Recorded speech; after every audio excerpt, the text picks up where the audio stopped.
voulez-vous faire plus tard? Une question importante, pourtant complexe, que l'on a tous entendue au moins une fois au cours de notre vie. Lorsque j'étais plus jeune, pour m'aider à répondre à cette question, on me conseillait souvent de choisir un métier que j'aimerais, que cela conserverait ma santé.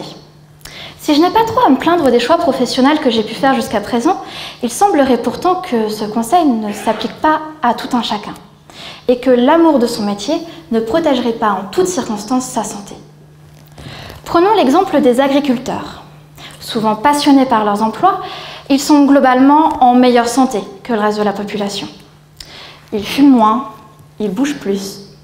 Pourtant, il semblerait également qu'ils soient plus à risque d'avoir certaines pathologies, notamment les lymphomes non-Hodgkiniens, des cancers assez rares qui touchent différentes cellules de notre sang destinées à nous défendre contre les virus, les bactéries. Alors, comment travailler peut-il influencer leur santé? Eh bien, c'est tout l'objet de ma thèse. Comprendre quels sont les éléments susceptibles d'influencer l'apparition de ces lymphomes chez les agriculteurs. Je fais ce que l'on appelle de l'épidémiologie. Chaque matin, je me lis dans la peau de Sherlock Holmes. Alors, la première étape, dresser la liste des suspects. Attention, suspect ne veut pas pour autant dire coupable.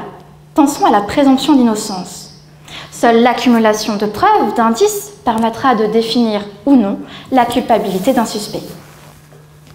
D'ailleurs, si on y pense, la liste s'avère drôlement longue. Au cours de leur vie professionnelle, les agriculteurs font différents types d'élevage, de culture, souvent les deux en même temps. Ils font également tout un ensemble de tâches diverses et variées. Récolte, soins des animaux, application de pesticides. Parlons-en des pesticides. Il existe des herbicides, des insecticides, des fongicides, plus de 1000 molécules différentes. J'ai donc besoin de connaître l'ensemble de la vie professionnelle des agriculteurs pour comprendre au mieux, pour estimer et évaluer au mieux l'effet de chacune de ces expositions sur la survenue de ces lymphomes. Malheureusement, pas de machine à remonter le temps. Alors, comment savoir qui est ou a été exposé à quoi? J'ai l'immense chance d'avoir à ma disposition la mémoire de 180 000 individus ayant travaillé de près ou de loin dans le monde agricole. Grâce à eux et aux outils statistiques, je vais tenter de comprendre quelles sont les relations existant entre exposition et apparition de la maladie. La finalité de ma thèse, me demanderez-vous? Intervenir avant que le crime ne soit commis, ou plutôt avant que la maladie n'apparaisse.